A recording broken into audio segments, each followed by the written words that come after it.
But something deeper in him recognized the man, not in familiarity of face, but in familiarity of loss. Two broken worlds had collided across a sticky diner table, and neither belonged to chance. The old man extended his hand. "My name is Harlan." He hesitated, then shook it. Warm, firm, grounding, like a lifeline thrown across a storming sea. "Ethan," he replied, almost whispering his own name, as if speaking it out loud felt fragile. Harlan nodded slowly, like he had expected that answer long before it was spoken. "You've lost something," he said. Ethan let out a bitter breath that might have been a laugh in another life. "Everything. Job this morning. My wife tonight. My kids." His voice cracked, splintering like thin glass. "She took them." Harlan didn't react with shock or pity. Instead, his eyes softened with a recognition of a wound he already knew intimately. "I know that feeling," the old man said. "Different story. Same emptiness. Same belief that the world is telling you you don't matter." Ethan felt exposed, completely, painfully, as if someone had reached inside and turned every hidden bruise into open skin. Harlan's voice was calm, steady, truthful in a way that made denial impossible. "You think no one would notice if you disappeared," the man continued. "You think fading away would hurt less than standing up and fighting." Ethan swallowed hard, because that was exactly the thought he had been walking with through the cold streets, the idea of becoming nothing, and how strangely easy it seemed. He didn't answer. He didn't need to. Harlan leaned just slightly forward, eyes burning with something fierce, not anger, but conviction. "You can lose a job. You can lose a marriage. You can lose every ounce of certainty you ever had," he said. "But you cannot lose yourself. Not unless you hand yourself over." Silence settled, heavy as stone. And for the first time since his world collapsed, Ethan felt something flicker inside. Not hope, not yet, but the faint heat of something not yet dead. Harlan saw it. He leaned closer, voice dropping into a tone that carried weight like prophecy, like warning, like the last rope extended over a cliff. 5 words. Sharp enough to carve a new path into a dying life. "Don't abandon them like me." The air changed. The world shifted. A ghost of a future Ethan could still avoid hung between them like mist. And in that moment, that single suspended breath, his story stepped off the ledge toward something different. Toward a fight he never thought he had the strength to start. The world inside that diner went still the moment those 5 words left Harlan's mouth. "Don't abandon them like me." They didn't sound like advice. They sounded like confession, like a life sentence carved into a man's soul. Ethan felt the words settle beneath his ribs, sharp and unyielding, as if they had been waiting all along for a moment when he was too broken to deflect them. He stared across the table at the stranger who seemed to see straight through skin and bone, past pride and humiliation, into the soft place where fear lived. Ethan's hands curled slowly around the coffee cup, not for warmth but for anchoring. He needed something to hold, anything, because his world felt like it was sliding. "What do you mean?" he asked, and the question came out thin, like a thread about to snap. Harlan didn't look away.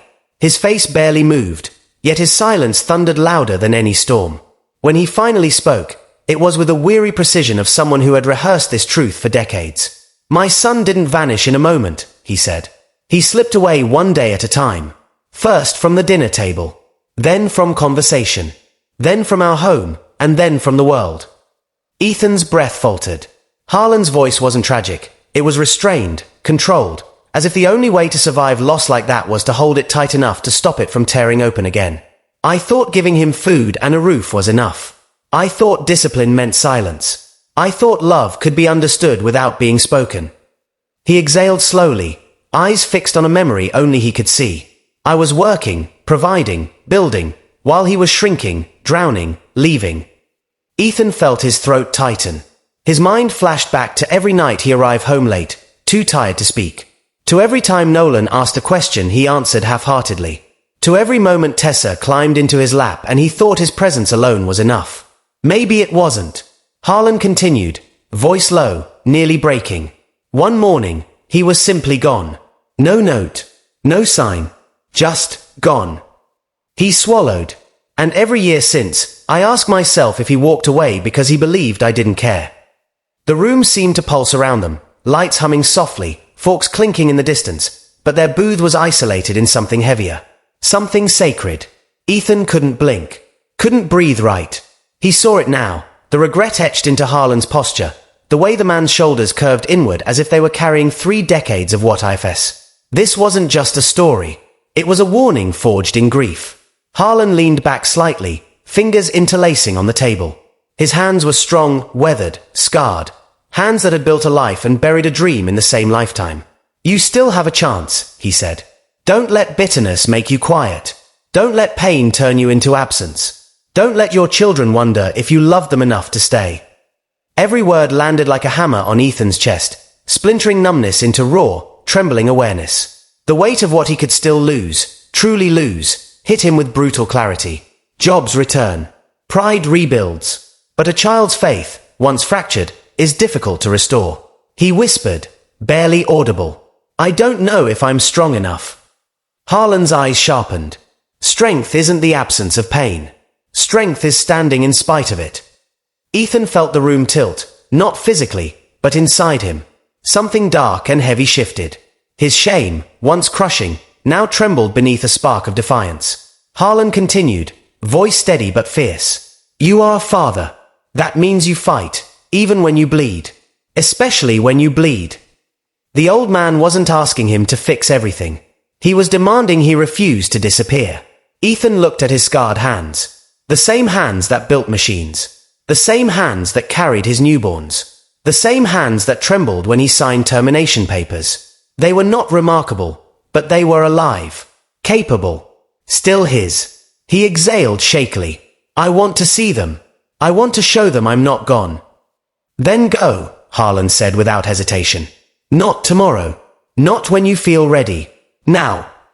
The directness of it stunned him. Now. As if waiting was the first step toward abandonment.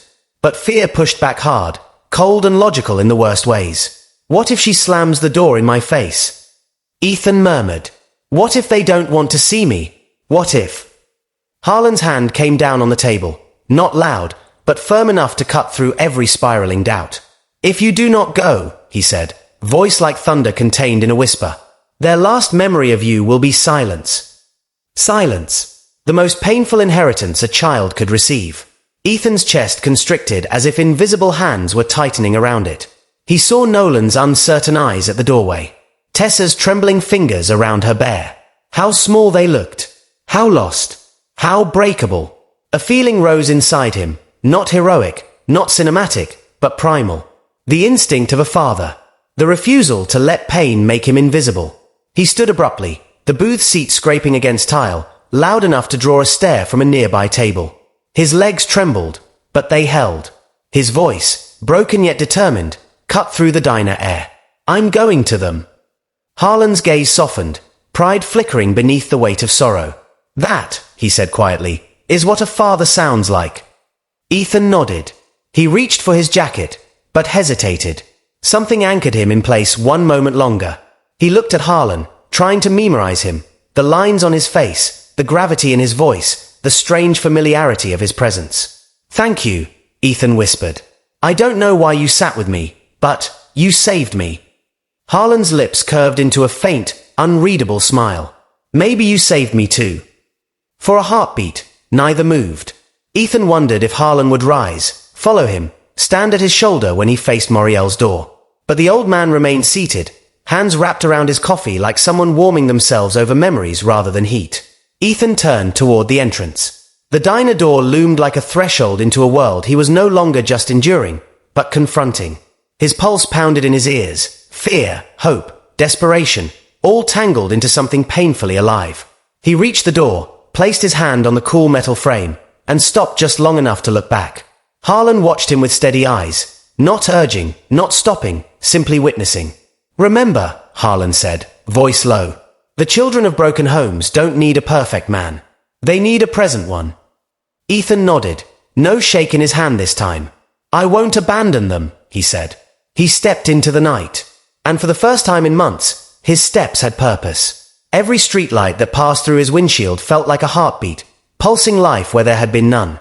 He drove, faster than caution, slower than panic, but guided by something stronger than either. Guided by love sharpened into resolve.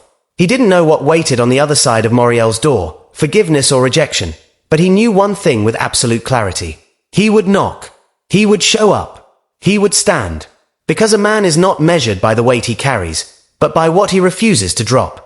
The drive felt longer than the distance deserved, not measured in miles, but in heartbeats. Every street he turned down carried ghosts of memory. Sidewalks where Nolan learned to ride his bike, corners where Tessa once collected autumn leaves with giggling fists, days when love felt simple and future felt certain. Those moments tightened around his chest like a rope, painful reminders of all he stood to lose if he failed now. Headlights washed across Moriel's sister's house, a warm glow behind curtains, silhouettes moving inside. It looked safe. It looked lived in. It looked like a place where his children might already be trying to understand why their father hadn't followed them out the door. He parked, engine rumbling into silence. The world outside felt cold, but inside the car his palms burned with fear. For a moment, he sat motionless, breath shallow, imagining every possible outcome. Moriel slamming the door, the children turning away, humiliation swallowing whatever strength he had left. His mind whispered retreat, whispered you've already failed, whispered walk away quietly like she expects you to. Then he heard Harlan's voice, not audibly, but inside him, threaded into the ribs of his resolve. Don't abandon them like me. That single memory pushed his hand to the door handle. His feet touched pavement. The night air was sharp, almost punishing, but it woke him, stripped the numbness clean. With each step toward the porch his heartbeat surged like thunder under thin skin. Halfway there he considered turning back, that old instinct to disappear, to not make waves, but he kept walking. The doorbell glowed weakly beneath his touch. He pressed it. Footsteps. Voices dimming. A pause that felt like eternity. The door opened. Moriel stood framed in the threshold, face taut, arms crossed like armor. She looked at him not with nostalgia, but with calculation. Behind her, faint light spilled into the hallway, and somewhere deeper inside he heard the soft cadence of children's voices. What are you doing here? She asked, not angry, but irritated, inconvenienced, like his presence was a disruption to a life she was already rearranging without him. He swallowed, but his voice held steady. I came to see Nolan and Tessa. Her jaw tightened. It's not a good time. They're upset. You showing up unannounced isn't helping anything. She expected him to shrink, to nod, to leave quietly like a wounded animal. That was the man she remembered. The one who folded rather than pushed. The one she believed was easy to remove. But that man had died in a diner booth. No, he said, the word firm, shaped by grief and love interwoven. I'm not leaving without seeing them. Surprise flickered across her face. Brief, quickly buried. But it was there, recognition that something in him had shifted. Her voice sharpened. You don't get to walk back in and pretend you didn't let this happen. You failed, Ethan. You failed us. The words stung, but they no longer defined him. I lost my job, he said quietly. But I haven't lost my children. And I won't. He stepped forward, not threatening, but unshakably present. You can leave me if you need to, but you are not taking them away from me. For a moment, she was silent, studying him like he was a stranger she couldn't predict. Then a small voice pierced the tension. Dad! Nolan stood behind her, small shoulders, big eyes, everything about him asking questions he was too young to articulate. He stared at his father like someone looking at a shore from the middle of a storm. Hopeful, afraid, needing. Before Moriel could block him, Nolan stepped forward and wrapped his arms around Ethan's waist. It wasn't careful. It was desperate. The kind of hug that comes from a child who has been holding breath for hours waiting for release. Ethan bent shakily, arms folding around his son as though holding something fragile and irreplaceable. I knew you'd come, Nolan whispered, voice breaking on belief. Then a smaller body collided into him. Tessa, eyes glimmering with tears, arms flung around his neck. Daddy, are you staying with us? He inhaled sharply, overwhelmed. This was what love sounded like, what innocence felt like, what purpose tasted like. Warm, trembling, alive. He pulled them both close enough to feel their hearts against his own. I'm here, he said, voice thick. I'm not going anywhere again. Moriel watched, arms slowly lowering, anger deflating into something more complicated. Exhaustion, resentment, uncertainty, maybe even regret. She didn't soften, not fully, but something inside her shifted as she looked at the three of them anchored together like a single thread refusing to snap. This doesn't fix everything, she said quietly. No, Ethan agreed, but it fixes something. He turned to his children, brushing Nolan's hair from his face, lifting Tessa into his arms like she weighed nothing. You're everything, he whispered to them. And I will fight for you. Every day. Even when it's hard. Especially when it's hard. Nolan's voice trembled. Promise. He looked him in the eyes, not as a broken man, but as a father rebuilt through love. I promise. Inside, the living room was warm with lamplight. They sat together, Nolan pressed against his side, Tessa curled in his lap. He didn't tell them everything. They were too young for the full map of heartbreak. But he spoke truth gently, that parents fight, that mistakes happen, that losing a job doesn't mean losing love. And with every word, he saw understanding settling into their small faces. They didn't need perfection. They just needed presence. Moriel's sister stepped into the doorway, voice soft. Let him be with them. They need this. Moriel hesitated, then stepped aside. A small gesture. A massive shift. Once laughter began filling the room, small, tentative, but real, Ethan realized something profound. He hadn't come here to win, to prove, to demand. He'd come to stay, to show up, to stand. And when the night grew late and he finally rose to leave, Nolan grabbed his arm, not from fear, but from trust. You'll come back tomorrow. Not pleading, expecting.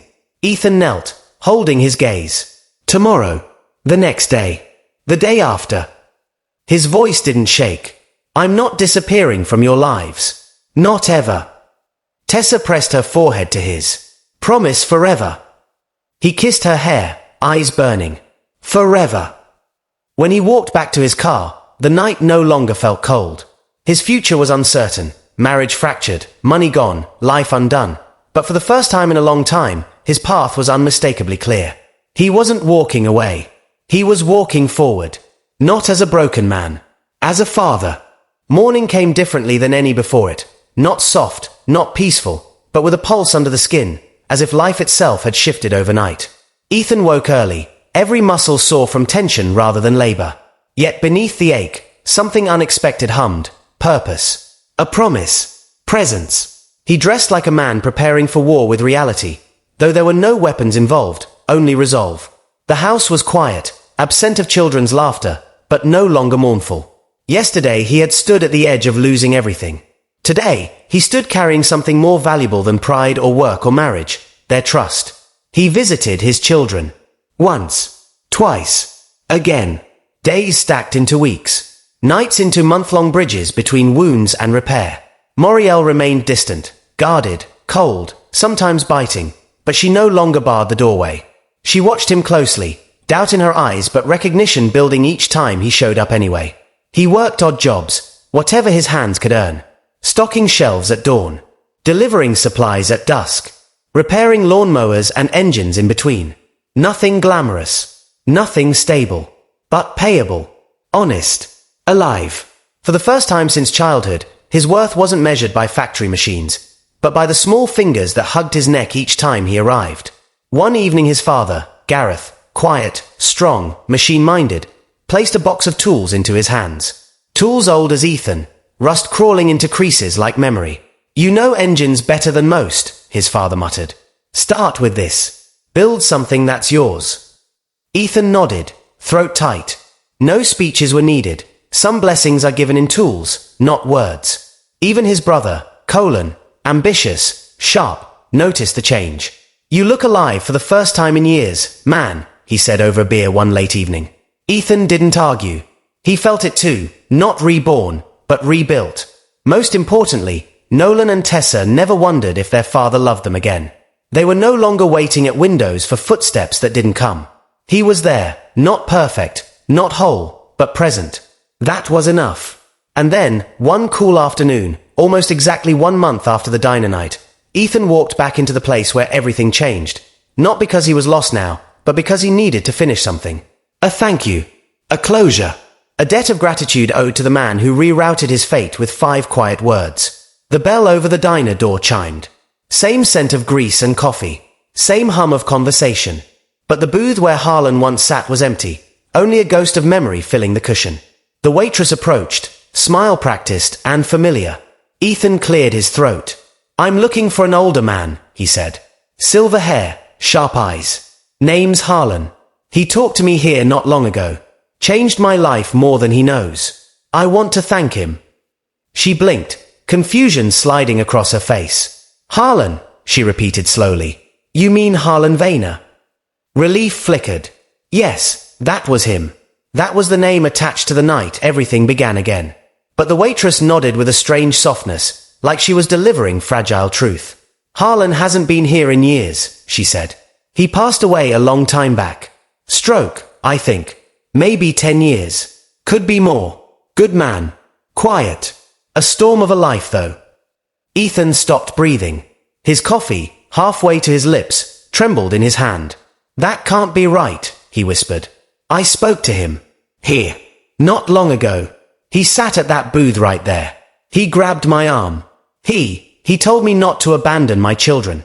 She touched his wrist lightly, worry in her gaze. Harlan was here. Once. A lot, actually. Always ordered black coffee and sat in that corner alone. Her eyes softened further, filled with a knowing sadness. He talked about his missing boy until the day he died. Ethan turned slowly toward the empty booth, breathing shallow, heartbeat loud. The seat was untouched, undisturbed, but he could see him there all the same. Silver hair, weathered face, eyes heavy with regret. A father who lost a son, and who somehow found Ethan in the ashes of his own loss. Was it coincidence? Spirit? Fate? Did Harlan truly sit across from him? Or did the universe send a voice shaped like a man to catch someone falling into the same grave? He moved to the booth and sat where Harlan once sat, perhaps where he never left. The vinyl cushion sighed under his weight. He pressed his palm against the table's surface, cold, steady, as if searching for traces of another hand. He whispered into the quiet. Thank you. No answer came. Yet the silence felt like acknowledgement, like completion. Sometimes ghosts don't need to stay. Sometimes they only need to speak once. Ethan stood, breath steadier than before. The world outside felt brighter. His steps carried something Harlan never did, return. He walked back into life, the kind he built, not inherited. The kind woven with second chances. He may never know what Harlan truly was, stranger or spirit, memory or miracle. But he carried those 5 words like armor. Don't abandon them like me. And he never did. He showed up. He fought quietly. He loved loudly enough to be heard for a lifetime. Because broken men can stand again. Because fathers are not measured by perfection, but by presence. Because sometimes a ghost's regret becomes another man's redemption. This was not a happy ending, but it was a true one. And true stories don't end. They continue. It began with a sentence sharp enough to sever a man's spirit clean in half. One quiet evening, under a roof he once believed was built from love, he was told he was worthless, and that his children were being taken from him. Not long before, he had stood in a factory hallway holding a cardboard box filled with 10 years of sweat, bone, and sacrifice.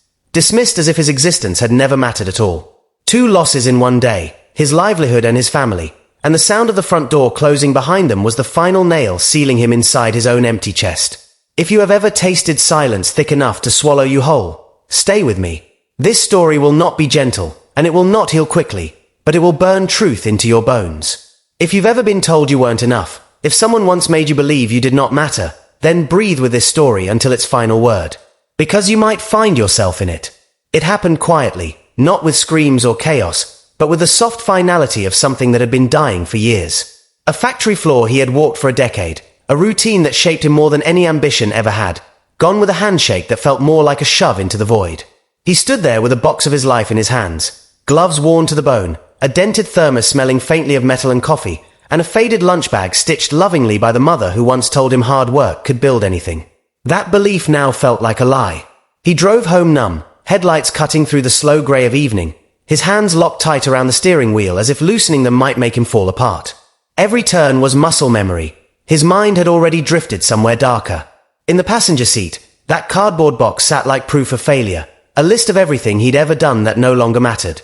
The radio played something soft, distant, but he heard nothing. His head was full of silence thick enough to drown in. When he entered the house, there was no pause, no embrace, no moment of shared breath between husband and wife. Moriel's eyes flicked from him to the box in his arms, and in that single look he felt himself shrink. She didn't ask what happened. She already knew. The world only needed one more disappointment to confirm what she had secretly decided long ago. They let you go, didn't they? No sympathy. No break in her voice. Just certainty, sharp and cold. He nodded. Cutbacks. But she didn't wait for the explanation. Didn't offer comfort. Didn't even breathe slower. Instead, she delivered the blow she'd been saving, the one she must have rehearsed in the echo of every argument they'd had for years. You're worthless. I'm taking the kids. Worthless. A word that doesn't cut. It hollows. It digs from the inside, scooping out everything a person once believed themselves to be. He stood there with the box of his livelihood pressed to his chest and felt as though his ribs had turned to glass. For years he believed stability was love, that showing up every morning, grinding gears and steel until his hands bled, meant something. Meant everything. But Moriel was looking at him like he was the anchor she needed to cut loose in order to float. He couldn't speak. Couldn't move. Even breathing felt like it required permission he no longer had. Nolan and Tessa entered the room, small voices tethered to wide, innocent eyes. His son, 10 years old with too much curiosity for one world, stared as if trying to decipher the silence between his parents. His daughter, 7 and bright as morning, clutched a stuffed bear to her chest, sensing tension she didn't understand. Moriel kept her voice steady, controlled. Pack their things. They're staying at my sister's. No discussion. No hesitation. Just removal. He wanted to protest, to beg, to shout, to fall to his knees, but the air wouldn't come. Words clogged in his throat like stones. He was losing more than a job. He was losing laughter in the hallway, morning cartoons, crayon drawings taped proudly to the fridge, warm arms around his neck whispering goodnight, Daddy. It was all being ripped away in a single evening. Nolan stepped forward. Dad, are you coming with us? He forced a smile that felt like tearing skin. Not tonight, buddy. I'll see you soon. His son nodded slowly, not believing it but wanting to. Tessa didn't speak. She just held her bear tighter. They left with their mother, backpacks bumping softly against small shoulders, unaware that the sound of that door closing behind them would echo in their father's chest for years. When the house fell silent, he placed the factory box on the kitchen table, one relic at a time, like laying pieces of a corpse in a coffin. The thermos. The gloves. A crude drawing Nolan once made, him with a big smile and super dad written above. He stared at that picture until his vision blurred. Then he walked out. No coat. No plan. Just the crushing weight of disappointment pressing him into the night. The September air was cold, but he barely felt it. Numbness had already settled deeper than the bone. Streetlights stretched across empty pavement like ribs of an exposed spine, guiding him nowhere. He walked for blocks that turned into miles, thinking of everything he should have said, every moment he should have fought harder instead of enduring, every dream he buried beneath routine. His father once told him a man is measured not by his victories, but by how he stands when failure knocks him to his knees. He remembered that now, painfully, because he wasn't standing. He was drifting. Collapsing quietly like a building no one noticed was crumbling until dust filled the air. Eventually he found himself outside a diner, small, old, warm light seeping through fogged glass windows. The sign buzzed like it might flicker out any second, but its glow pulled him in like a hand reaching from the dark. He stepped inside. Grease and coffee hung thick in the air. A waitress with tired kindness in her eyes placed a cup in front of him without asking, as if she saw the break in him the way others might see spilled milk or torn clothes. He wrapped his hands around the mug, though he didn't drink. Steam curled upward but gave no comfort. It only reflected his hollow face back at him, cracked, unfamiliar. He didn't notice when someone sat down across from him. Not until a voice, low and deliberate, cut through the silence like a knife sliding into soft fruit. You look just like my son. He lifted his head. The man before him was old, weathered skin creased with history, eyes dark with decades of quiet pain. Hair silver, neatly combed, as though he still respected time even if it no longer respected him. My boy has been missing for 35 years, the stranger said, as though the sentence was carved from stone rather than breath. Something in the room shifted, something subtle, but alive. He felt the weight of that statement, like it had been waiting for him, like he had been meant to hear it. He tried to respond, but the stranger continued, studying him with unsettling attention, like he was both memory and possibility. You have his eyes, the man murmured. The look of someone carrying more than his shoulders were built to hold. The words hit with eerie precision. He wanted to say you're wrong, I'm not your son, I'm just a failure in a diner pretending not to fall apart.